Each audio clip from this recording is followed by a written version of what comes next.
Ditahan anggota tentera kumpulan pemisah antara pengalaman getir yang tidak dapat saya, Hadi Effendi Yaakob, lupakan ketika melakukan penugasan membuat liputan tragedi nahas pesawat MH17 yang didakwa ditembak jatuh di wilayah Donetsk, timur Ukraine tahun lalu.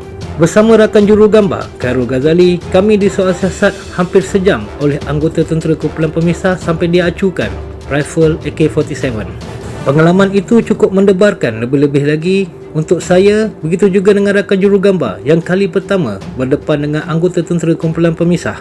Bagaimanapun, selepas dinyatakan kami berasal dari Kuala Lumpur, Malaysia, termasuk tujuan sebenar kami ke wilayah bergolak itu, kami akhirnya dibebaskan, malah turut diberikan kawalan keselamatan ketat sepanjang perjalanan kami ke hotel penginapan yang terletak di pusat bandar wilayah Donetsk. Di sepanjang perjalanan kami ke hotel penginapan, kami dimaklumkan hampir setiap malam dikuatkuasakan perintah larangan berkurung sejak berlakunya peperangan di antara kumpulan pemisah Donetsk dan tentera Ukraine. Grabovo adalah sebahagian daripada 6 lokasi utama penemuan serpihan badan pesawat dan mayat mangsa tragedi MH17. Pemandangan di Grabovo cukup menyayat hati. Suasana di tempat kejadian itu tidak ubah seperti padang jarak padang terkukur.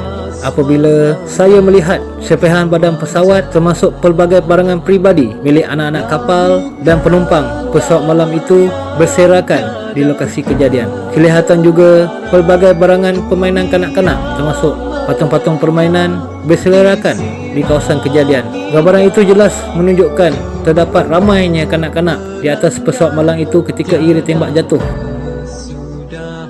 Lokasi berhampiran masih kelihatan kesan-kesan terbakar membabitkan komponen utama pesawat MH17 yang terhempas sebelum meletup dengan jarak kira-kira 50 meter dari kawasan penempatan berhampiran. Ketika liputan ini dilakukan, saya boleh mendengar dengan jelas bunyi berdilan mortar dan tembakan artileri dari kawasan pengampungan berhampiran. Sememangnya saya berada di zon perang, namun tidak sedikit pun saya merasa gentar kerana perasaan diselubungi rasa sayu melihat tempat kejadian yang mengorbankan banyak nyawa yang tidak berdosa. Hasil pemerhatian saya mendapati sebahagian besar barangan peribadi, khususnya bagasi milik anak-anak kapal dan penumpang pesawat malang itu sudah digeledah oleh orang-orang kampung dan anggota tentera kumpulan pemisah dipercayai untuk mencari pelbagai barangan berharga. Di satu sudut pula kelihatan beberapa helai pakaian seragam pramugari pesawat malang berkenaan. Ketika itu jugalah saya berjaya menemui beberapa bagasi yang tertera nama pemiliknya Allahyarham Tambiji bersama isteri Ariza Ghazali dan 4 anak mereka. Perasaan saya ketika itu cukup menyedihkan kerana penemuan bagasi berkenaan jelas membuktikan 6 sekeluarga itu sememangnya berada dalam pesawat malang berkenaan ketika ia ditembak jatuh sewaktu dalam penerbangan dari Amsterdam, Belanda ke Kuala Lumpur.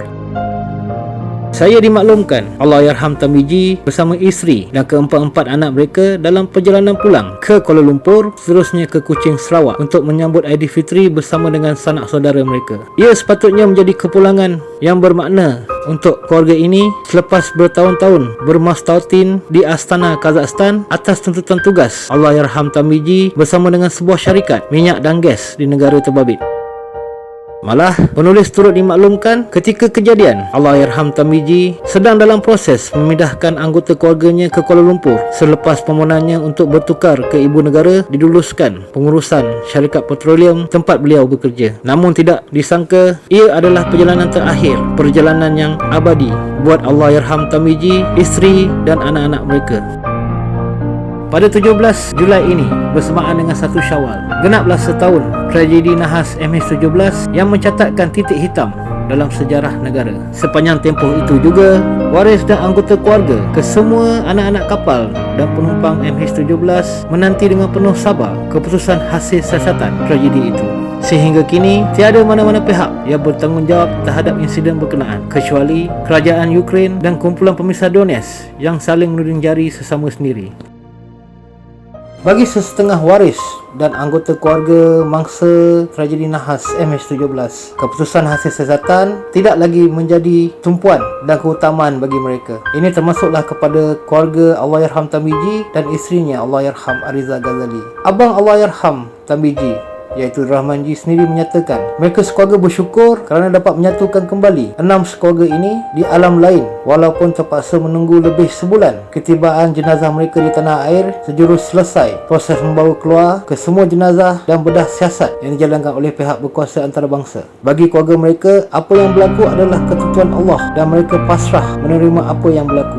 Walaupun Lebaran kali ini tiada lagi Hilai Tawa dan Gurau Senda, Allahyarham Tan Biji dan anggota keluarganya, namun Rahman menyatakan mereka sekeluarga tabah dan reda menerima kadar dan kadar Allah. Semoga dicucui rahmat ke atas roh Allahyarham Tan Biji, isterinya Ariza Ghazali dan keempat-empat cahaya mata mereka. Al-Fatihah.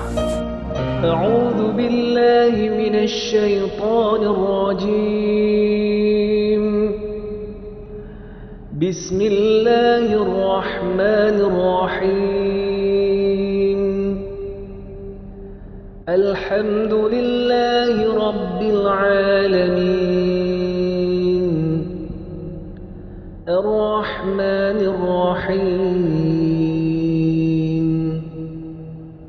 Maliki yaumiddin.